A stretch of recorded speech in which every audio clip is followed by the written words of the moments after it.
Okay, after a lot of prelude, I am now going to talk about the divergence theorem.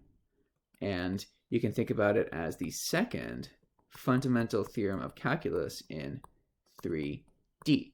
Remember, in 2D, there were two Green's theorems. And there was also the fundamental theorem of line integrals. And that also worked for 3D. But I would say that's just that's an extension of the 1D to curves. So now we're looking at something over surfaces and volumes. Surfaces was Stokes' theorem. So transforming a surface integral to a line integral, that was Stokes. And transforming a volume integral to a surface integral, this will be the divergence theorem. And there's actually, you can also call this Gauss's theorem.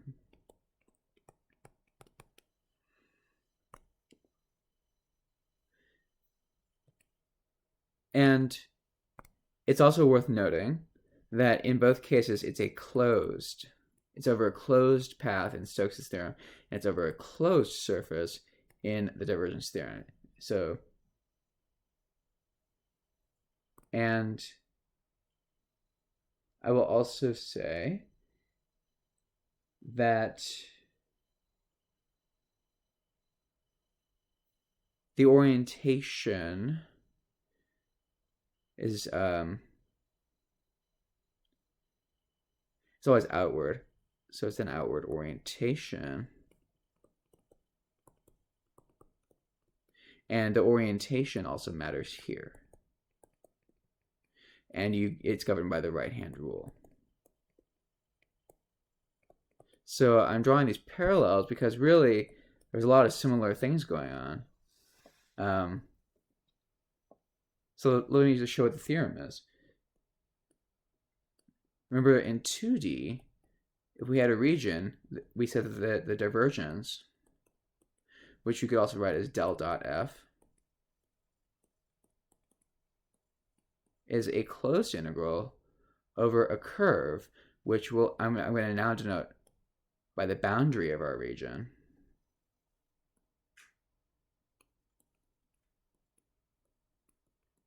And it has the positive orientation of f dot n ds, which we could also just call ds vector. And in 3D, it's going to look exactly the same. But now I'm going to make everything 3 instead of 2. So it'll be the integral over a volume of del dot f, divergence, times dv, and this will be equal to the integral over the boundary of v, which you can think of as a closed surface, and then it'll again be f dot ds, where of course we're using shorthand, the area element times the normal vector. So again, everything in 3D is harder to draw, which is like I always like thinking about 2D, but we always had the sphere to go with here. So the idea, of course, is we're converting a volume integral over the sphere to something over the boundary of that sphere. And that shell, that's the boundary of this volume. And I just want to emphasize it's a closed integral. Closed surface. So it's not like Stokes' theorem. So it's not like the Stokes surface integral. That's what I'm trying to say. remember the Stokes. Remember Stokes was like a hemisphere. You would use it to evaluate a hemisphere, for example. So what you'll do for a divergence is you'll take a sphere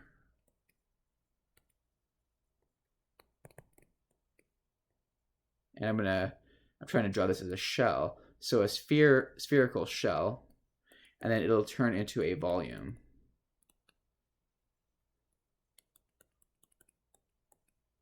And whereas with Stokes, you turn it into a line integral over this boundary curve. So I'm just trying to illustrate the difference of how you use these theorems to evaluate surface integrals.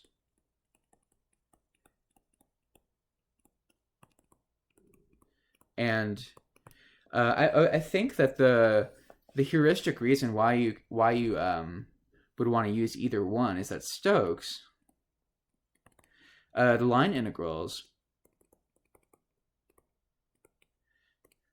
they're often simpler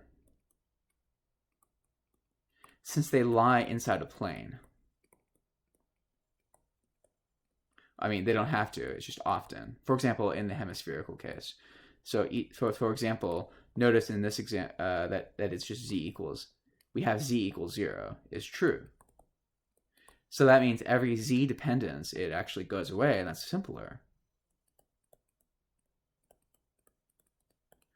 And whereas with the divergence theorem, what actually happens when you evaluate these integrals is the divergence of f is actually simpler.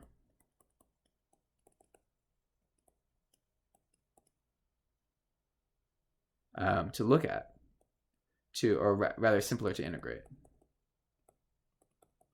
So, for example, compare x cubed to its derivative. And it's slightly easier to integrate 3x squared than x cubed because it's a lower order polynomial. I mean, they're both pretty easy, but hopefully you get the idea. So now the final comments that I want to make about the divergence theorem are to just connect it to our physical examples. So I'm going to now talk about the physical interpretations of the divergence. And it'll be via or through our surface integrals.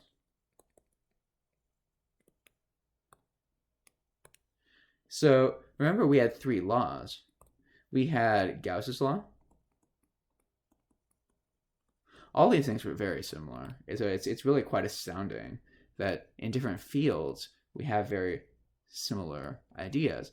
Conservation laws in fluid flow. And our final observation is that Fourier's law of heat flow, it also has the surface integral. Gauss's law, it says that the charge enclosed divided by this permittivity constant, whatever that is, it's equal to the electric flux.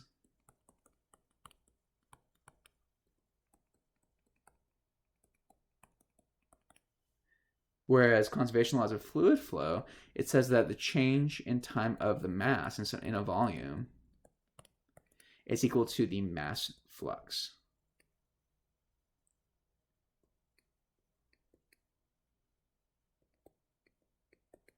Where v is the velocity and rho is the density.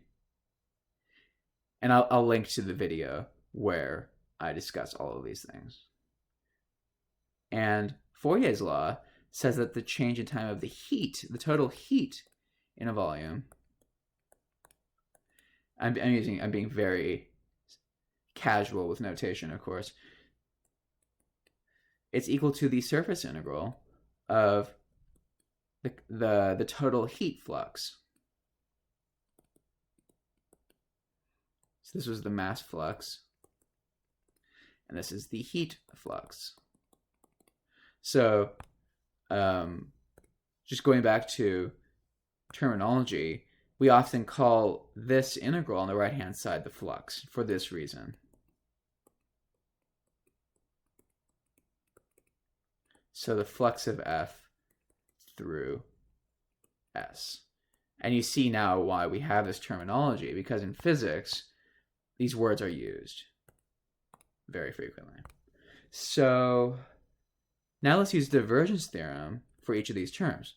So I'm going to apply the divergence theorem, and I will get now that the integral, the triple integral of the divergence of E is on the right-hand side. I'm again going to use the divergence theorem for this one. And I'm going to also assume rho is constant. Because, I mean, let's just make things simple. So rho del dot V. And remember, d capital V, that's the volume. Little v is velocity. And I'm again going to use the divergence theorem. And then let's also assume k is constant, just to make our lives easier. And finally, this is the Laplacian of u. You might remember this. What that means, of course, is just del dot del u. So finally, this roughly says then that the divergence of E is equal to the charge density inside V, because it's roughly the total charge divided by that constant times the volume. So charge divided by volume is the charge density. Similarly, the divergence of the velocity, if we multiply that by that unit mass per volume constant, this is the mass, let's say inflow, or rather, I guess with that minus sign, we should use outflow. The mass outflow density, and really this you could just call this as the mass flux density. And so you can think of it also as just the accumulation rate. Accumulation rate of mass. And it's a local one.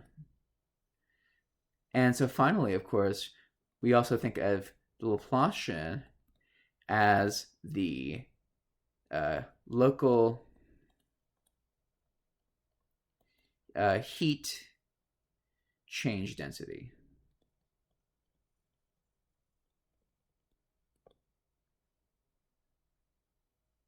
Okay, so this kind of gives you an idea that this idea of divergence as an accumulation or dissipation, it comes from these physical laws which express how much interesting quantities change through a volume. And it might be worth, I'll do that in the next video, but it turns out these are absolutely central to applied science. And you can get real predictive power over a system by applying the divergence theorem in this way. I'll talk about that a little bit later. Thanks for watching.